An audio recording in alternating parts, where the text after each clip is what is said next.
मंगलमय मंगलकरण वीतराग विज्ञान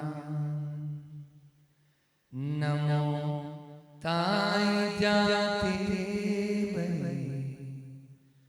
अरहता जो विद्याधि सागर सुधी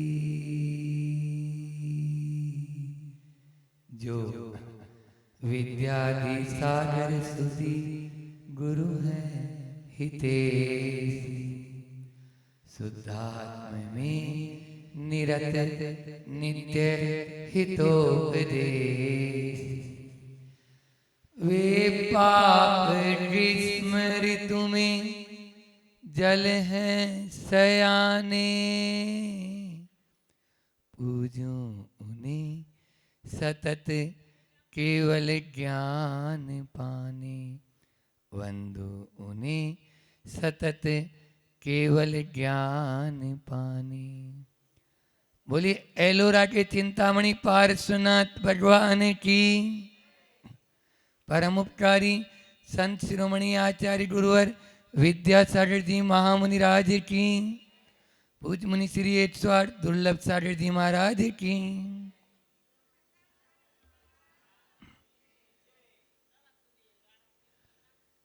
तीन तरह की आत्मा की बात चल रही है, बहिरात्मा, अंतरात्मा और परमात्मा। और इसी बात को कल हमने बताते हुए आपसे 4 शब्द पर अपन ने चर्चा की। जानो, जागो, जीतो और जियो। ये 4 बात अपन ने की थी कि जाने बिना, पहचाने बिना हम कभी आगे नहीं बढ़ सकते। मैं कौन हूँ, मेरा क्या है, 4 प्रश्न प्रतिदिन हम जब भी सवेरे उठें तो सबसे पहले हिंदी में ही पूछ लो आप। तो हालांकि को हम की गुणा इसी में आएगा, लेकिन मैं कौन हूँ, मेरा क्या है, मैं क्या कर रहा हूँ और मुझे क्या करना चाहिए। इन 4 प्रश्नों में सब कुछ समाहित हो गया। मैं कौन हूँ, मेरा क्या है, मैं क्या कर रहा हूँ और मुझे क्या करना चाहिए। जीवन में यदि परिवर्तन लाना है तो आचार्य भगवंत कहते हैं हमारे गुरुदेव, मोक्ष मार्ग या मोक्ष ज़्यादा दूर नहीं है, बस जिस तरफ मुंह है ना उधर पीठ कर लो। जिस तरफ मुंह है उधर पीठ कर लो और जिधर पीठ है उधर मुंह कर लो। बस आपकी शुरुआत एक एक कदम ही सही मोक्ष की तरफ चलना शुरू हो जाएगा। कल एक जागो के बारे में आता है कि हमें जागना जरूरी है। सोते हुए अभी अभी पढ़ के आ रहे हैं अपन स्वाध्याय भी। सोते में कभी भी सोते सोते तो निकल गई सारी जिंदगी, लेकिन उसके माध्यम से हमारा कल्याण होने वाला नहीं है। तो अभी आप सो रहे हैं या जाग रहे हैं? एक बार ऐसा हुआ, एक सेठ जी प्रवचन सुन रहे थे, अब आगे की अग्रिम पंक्ति में बैठे हुए और थोड़ी थोड़ी देर बाद में उनकी आंखें और मूड हिलने लगे। तो अब सामने वाले वक्ता को भी थोड़ा सा, क्यों सेठ जी सुन रहे हो? वो अपने आप को सचेत करते, हाउ सुन रहा हूं। फिर वही थोड़ी देर फिर चला, फिर वही एपिसोड चालू, फिर वही झपकी आना शुरू, क्यों सेठ जी सुन रहे हो? फिर वो अपने आप को संभालते और हाउ। अब ऐसा हुआ और अक्सर होता ही है, क्योंकि नींद न देखे टूटी खाट, और फिर जिनवाणी माँ की गोद मिल जाए तो कहना ही क्या। जिनको कहीं पर भी नींद नहीं आती वो यहाँ आ जाओ, अनिद्रा के शिकायत रहेगी नहीं आपकी। यहाँ पर आराम से उसको माँ जिनवाणी की गोद में निद्रा देवी आराम से, आचार्य श्री जी का एक हाइकू भी है, निद्रा वासना दो बहनें जिन्हें लज्जा न छूती। निद्रा वासना दो बहनें जिन्हें लज्जा न छूती। ये कहीं पर भी आप देखिए, नींद न देखे टूटी ठाट और काम न देखे जात कुजात, ऐसा कहा गया है। तो इस प्रकार से, और भूत न देखे झूठे भात, ये तो है ही। तो यहाँ पर मैं जो कहना चाह रहा हूँ, वो सेठ जी बैठे हैं। 2 बार महाराज जी वक्ता ने कहा कि क्यों सेठ जी सुन रहे हो, फिर वापस वो चालू हो गए वही झपकी से जो अपना सिर हिलाना शुरू। तो इस बार उन्होंने कहा क्यों सेठ जी सो रहे हो, अब वो बिल्कुल अपने आप को संभाले, बोला हाउ। ये स्थिति है, सुन रहे हो तो भी हाउ बोल रहे थे, ऐसा अपने साथ में नहीं हो। यही जागो के बारे में था। तो निश्चित रूप से अपन को जागना जरूरी है। और यह बाहर से भले ही हम न जाग पाएँ, बाहर के संसार में, क्योंकि यहाँ पर साधु के लिए भी कहा, जो बाहर से उदासीन रहेगा वही अपने भीतर में जागृत रहेगा। और बाहर में आपको जो दुनियादारी की बातों में खूब जागृत है, वो आत्मा की बात में सोया हुआ नजर आएगा। यानी जिसका बाहर में ज़्यादा परिचित है, ज़्यादा परिचय है, ज़्यादा वह इंटरेस्ट ले रहा है, तो वह 3 काल में आत्मा की ओर जागृत नहीं हो पाता है। हमें आत्मा की ओर जागृत होना चाहिए। कल अपन ने कहा था कि धर्म की शुरुआत स्वयं की पहचान से होती है और उसकी पूर्णता स्वयं की उपलब्धि से। अपनी पहचान क्या है, हमने क्या पहचान बना रखी है? क्या हमने इस बाहरी चकाचौंध को ही अपनी पहचान बना रखी है? क्या हमने इस रूप लावण्य आदि जो पाया है, क्या हमने इस शरीर को ही अपनी पहचान बना रखी है? हम अपने आप को पुरुष रूप मानते हैं, मैं संदान सागर, मैं मुनि महाराज, क्या मेरी यही पहचान है? बोलो। जब तक मैं अपने आप को ऐसा मानूंगा तब तक आत्मा से कोसों दूर हूँ। समझ में आ रहा है? हाँ, ये मेरी पहचान नहीं है। मेरी पहचान तो इनसे बहुत अलग है। न हम स्त्री हैं, न पुरुष हैं, न बालक हैं, न वृद्ध हैं। ये हमारी बाहरी पहचान को इंगित करती है। तो यहाँ पर भी मैं क्या हूँ? तो मैं शुद्ध आत्मा हूँ। आ रहा है? अभी आज की जो कारिका है उसमें यही आएगा कि हमें किस बात का चिंतन करना है ताकि वह संसार हमारा सिमट जाए, ताकि हम दुखों से छुटकारा पा जाएं। आज के 4 शब्द पहले दे दूं, फिर कारिका का उच्चारण करेंगे। ज्ञान, सबसे पहले ज्ञान होना जरूरी है। ज्ञान, भावना, अनुभूति और उपलब्धि। उपलब्धि तक हमें पहुंचना है तो सबसे पहले ज्ञान होना जरूरी। जब ज्ञान को हम भावना का पुट देंगे बार बार, क्योंकि संत कहते हैं कि भावना ही भवनाशनी है और भावना ही भव विकासनी है। अपने ऊपर निर्भर है, हम इस संसार का विकास करना चाहते हैं या संसार का नाश करना चाहते हैं। विकास करना भी अपने ही हाथ में है, लेकिन हम विकास के ही साधनों को जुटा रहे हैं, नाश के साधनों को नहीं। तो संत कहते हैं पहले ज्ञान होना जरूरी, और ज्ञान हो गया तो उसका उपयोग करें बार बार, तभी वह अनुभूति में ढल पाएगा। तो ज्ञान को भावना का पुट देंगे तब वह अनुभूत होगा और उपलब्धि में आ पाएगा। यहाँ पर आचार्य भगवंत ने कहा कि आप प्रतिदिन भावना भाएं। आज की मेडिकल साइंस भी इस बात को मानती है।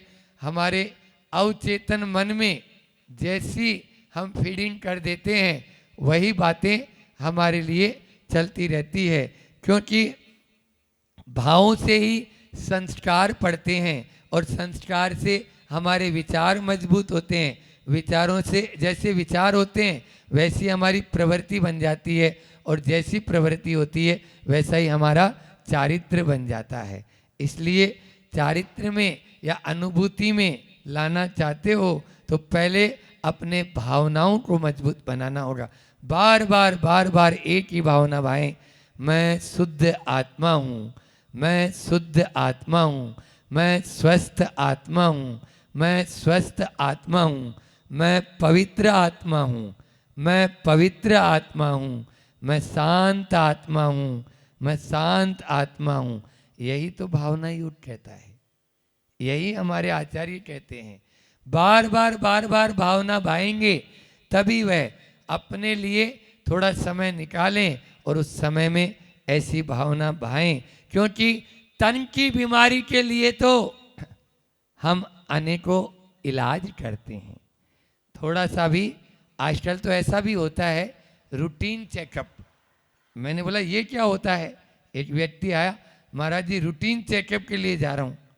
मुझे रूटीन चेकअप क्या होता है भैया? चेकअप तो सुना था, लेकिन रूटीन चेकअप पहली बार सुना उसके मुझ से। कोई महानगर की बात है?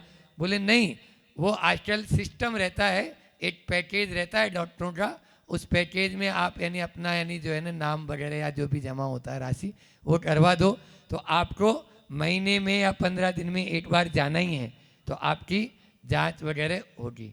मगर हो गई, हद हो गई ये तो तन की बीमारी के लिए तो आप इतने सजग रहते हो, या मन और चित्त की बीमारी के लिए कितने सजग हैं बोलो?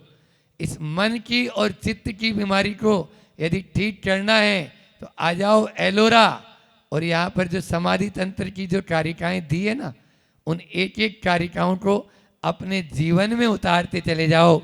आपका तन, आपका मन, आपका चित्त और आपका यानी आत्मा सब कुछ प्रसन्न हो जाएंगे, सब प्रशस्त हो जाएंगे। तभी होंगे जब हम उनको एक एक कारिका को अपने भीतर में उतारते चले जाएंगे। तो आज यहाँ पर आचार्य भगवंत इस कारिका के माध्यम से जो 3 प्रकार की आत्मा, अभी तक तो हमने बाहर ही पर को ही अपना माना, अपनी सुध भूल ही गए। अपने घर को देख बावरे, सुख का जहाँ खजाना रे, क्यों पर में सुख खोज रहा है, क्यों पर का दीवाना रे। अभी पर के ही दीवाने बने हुए हैं। आचार्य श्रीमद् राजचंद्र जी एक दोहा लिखे हैं कि आत्म भ्रांति समय रोग नहीं, आत्म भ्रांति समय रोग नहीं, सदगुरु वेद सुजान, गुरु आज्ञा सम पथ्य नहीं, औषध आत्म ध्यान। तीनों चीज बता दी, आपकी बीमारी भी बता दी, बीमारी का इलाज भी बता दिया, और बीमारी के लिए पथ्य भी बता दिया। क्योंकि पथ्य जरूरी है, यदि पथ्य नहीं होगा तो कभी 3 काल में कोई ठीक हो सकता है। आयुर्वेद में एक कहावत प्रचलित है, पथ्य सती किमोस्तम, और पथ्य सती किमोस्तम। यदि पथ्य का पालन कर रहे हो तो औषध की क्या जरूरत है, ठीक हो जाओगे ना। और पथ्य का पालन नहीं कर रहे हो तो औषध की क्या जरूरत है। हाँ, जाना ही है ऊपर, तो वह है, तो पथ्य जरूरी है। यहाँ पर भी आत्म भ्रांति समरोध नहीं है, आत्म भ्रांति से बचना है। और सदगुरु उसके वैद्य हैं, गुरु आज्ञा सम पथ्य नहीं, बस गुरु का जो वचन है वही हमारे लिए पथ्य हैं। औषध आत्म ध्यान, और औषधि है आत्म ध्यान के लिए हम लवलीन रहें। यहाँ वही बात आचार्य पूज्यपाद स्वामी महाराज भी कह रहे हैं, बहिरात्मो शरीरादौ जानात्म भ्रांतिरांतर, चित्ते दोषात्म विभ्रांति, परमात्माति निर्मल है। कौन बहिरात्मा है? बहिरात्मा शरीरादौ जानात, जो शरीर को ही अपना मानता है, शरीर आदि में अपनी बुद्धि आत्म बुद्धि रखता है, वह क्या है? बहिरात्मा, जिसकी बाहर आत्मा बाहर ही जा रही है शरीर को आदि लेकर। यहाँ शरीर आदि से मतलब ये है कि आचार्य पूज्यपाद स्वामी ने ही इष्टोपदेश में पहले एक कारिका कह दी है वैराग्य को दृढ़ करने के लिए कि वपुर्जहम धनम दारा पुत्रा मित्राणि शत्रवः सर्वतान्य स्वभावानि मूढ़ स्वानि प्रपद्यते। मूढ़ अपना मानता है। मूड क्या? जिसका मूड अच्छा है वो। मूड तो अच्छा होता ही नहीं है, खराब ही रहता है। छोटा सा बच्चा ही बोलता है अभी मेरा मूड नहीं है, वो भी ये बोलता है अभी मेरा मूड नहीं है। तो मूड को मोड़ दो। मोड़ने के लिए समाधि तंत्र या इष्टोपदेश पढ़ लो। मूड को मोड़ना चाहते हो, अपने मूड को। मोड होता है ना, मोड। मोड का मतलब क्या होता है? इंग्लिश में भी मोड होता है ना। जैसे एफएम मोड, फिर विविध भारती मोड, रेडियो के मोड होते हैं ना, ये अलग अलग चैनल जो होते हैं वो मोड होते हैं। ऐसे ही अपने इस मूड को भी मोड़ने के लिए ये कारिकाएं रखी। तो शरीर को आदि ले, वपुर जहम धनम दारा आदि सब तरह आ गए इसमें। एक एक क्रम से बढ़ते हुए शरीर होगा तो क्या होगा? घर होगा। घर होगा तो घर कैसे बनेगा? क्या फ्री पोर्टेड में बन जाएगा क्या? धन चाहिए, धन हो गया, घर हो गया। अब घर के स्त्री होगी तब वो घर कहलाता है, अन्यथा घर जाएगा। गृहस्थ जो है गृहिणी होना जरूरी है। तो वपुर जयम धर्मदारा पुत्रा, फिर स्त्री होगी, पुत्र मित्र शत्रु आदि सब होंगे। इस प्रकार से आगे आगे आगे आगे बढ़ते चले जाएंगे। शरीर से आदि सबसे नजदीक कौन और सबसे धोखेबाज कौन? बोलो। सबसे पास में रहने वाला कौन है? शरीर। 24 घंटे 24 आवर्स, एक सेकंड भी अलग नहीं है। लेकिन सबसे धोखेबाज भी यही है। आपको कब धोखा देगा? इसलिए ये धोखा दे उससे पहले आप धोखे खा लो। क्या बोला? हाँ, हम तो मुनि महाराज जी हैं, धोखा खाते ही नहीं है। जो त्यागी वृत्ति हो जाते हैं वो सब चीज धोखे। इसीलिए बोला शुद्ध भोजन करेंगे। शुद्ध भोजन का मतलब ही यही है। वो धोखे खाएगा हर चीज को, बिना धोखे नहीं खाएगा। शुद्ध भोजन का मतलब तो समझ में आ रहा है? तो धोखे नहीं खाना है, धोखे खाना है। हाँ, समझ में आ रहा है ना? धोखा खाना अपनी डिक्शनरी में है ही नहीं। अपन तो धोखे खाओ, इसलिए धोखा। वैसे भी कहा गया है कि शरीर आपको छोड़े उससे पहले अपन इसको छोड़ने का पुरुषार्थ करें, बहुत ही अच्छा रहेगा। तो बहिरात्माओं शरीरादो जानात भ्रांति, जानात्म भ्रांतिर अंतर है। यानी जो इस प्रकार की भ्रांति में जीता है वह है। और चित्त दोषात विभ्रांति, चित्र की दोषों में ही जो चित्त के दोष है उसकी विभ्रांति को दूर कर दिया है, वह मिथ्या भ्रांति को दूर कर दिया है, वह अंतर आत्मा है। और परमात्मा कौन? परमात्मा अति निर्मल है। यहाँ पे कहा जो शुद्ध है बिल्कुल, मतलब यानी उसमें कोई तरह का दोष नहीं है, जो 8 गुणों से समन्वित है, ऐसे परमात्मा है। तो वह परमात्मा या जिन्होंने घाती कर्म रूपी मैल को भी धो डाला है, ऐसा वह निर्मल आत्मा, शुद्ध पवित्र आत्मा परमात्मा कहलाते हैं। इस प्रकार से यहाँ पर तीनों की परिभाषा बहुत संक्षेप में लेकिन सार गर्भित समाधि यहाँ पूज्यपाद स्वामी महाराज कह रहे हैं कि आप बहिरात्मा को छोड़ो। ये कब छोड़ेंगे? अंतर आत्मा बीच में रखा है, अंतर आत्मा को पकड़ेंगे और परमात्मा की ओर हमारा ध्यान रहेगा तो बहिरात्मा अपना आप छूटता चला जाएगा। बस आपको बहिरात्मा को छोड़ने का पुरुषार्थ मत करो। मैं तो ये कहूँगा आप अंतर आत्मा के करीब आते चले जाओ, वो अपना आप ही दूर होता चला जाएगा। क्योंकि अपने इस 2 बगीचे हैं, एक माली के, और वो 2 बगीचे हैं, एक शरीर और दूसरा आत्मा। एक में पानी डालोगे तो दूसरा अपना आप ही सूखने लगता है। समझ में आता है? भले आप ये बोलो कि महाराज जी क्यों सूख रहे हैं, सूख नहीं रहे हैं। एक को डालो पानी तो आनंद अलग ही आता है। जब उपवास होता है महाराज जी का, देखो एक आहार एक उपवास में तो कितना आनंद आता है, कोई लेना देना नहीं, अपने आप में लीन हो जाते हैं। तो यही अपने लिए भी अनिवार्य है, नहीं तो इसको खिलाते रहो फिर खिलाओ तो फिर उसके बाद में क्या हाल होता है वो ध्यान रहता ही है। हाँ, तो इसलिए वह दिन भर उसी में ही उसका ध्यान चला जाता है, ये सब कुछ नहीं। इसलिए अपनी इस मिथ्या भ्रांति को दूर करना है। कल भी पद्यानुवाद रह गया था, गुरु जी ने बहुत सुंदर समाधि तंत्र की एक एक कारिका का पद्यानुवाद किया। कल वाली कारिका और आज वाली कारिका जुड़ी हुई है कि बहिरात्मा क्या, अंतरात्मा क्या और परमात्मा क्या। आचार्य श्री जी ने अपने गुरुदेव ने इन शब्दों में परिभाषित किया है।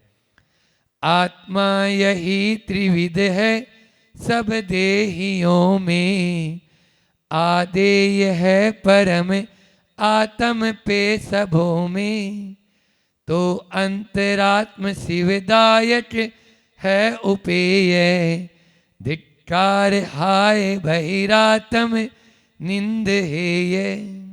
धिक्कार है जो बार बार हमारा ध्यान बाहर की ओर चला जाता है। मेरा शरीर धन ओ सुत राजधानी, ऐसा सदैव कहता बहिरात्म प्राणी। बस मेरे लिए मेरा शरीर, मेरा धन, मेरा बेटा, मेरी पत्नी, मेरी कार, मेरी गाड़ी, मेरा बंगला, यही उसकी राजधानी है। समझ आ रहे क्या प्रयोग किया है? मेरा शरीर धन औ सुत राजधानी, ऐसा सदैव कहता बहिरात्म प्राणी। रागादि से रहित हा वह अंतरात्मा, है बंद पूज्य परमात्म निर्मलात्मा। वह निर्मल आत्मा बंद से रहित पूज्य है, परमात्मा है। ऐसे निर्मल आत्मा को अपन प्रणाम करते हुए हाइकु भी, दोनों न चाहो, दोनों न चाहो एक दूसरे को, एक दूसरे को या दोनों में एक। दोनों नहीं चाहते, शरीर आत्मा को नहीं चाहता, आत्मा शरीर को नहीं चाहता, दोनों में से एक को चाहो। बस दोनों ना चाहो एक दूसरे को, एक या दोनों में एक, दोनों में से एक को पकड़ लेंगे। और वो एक कौन?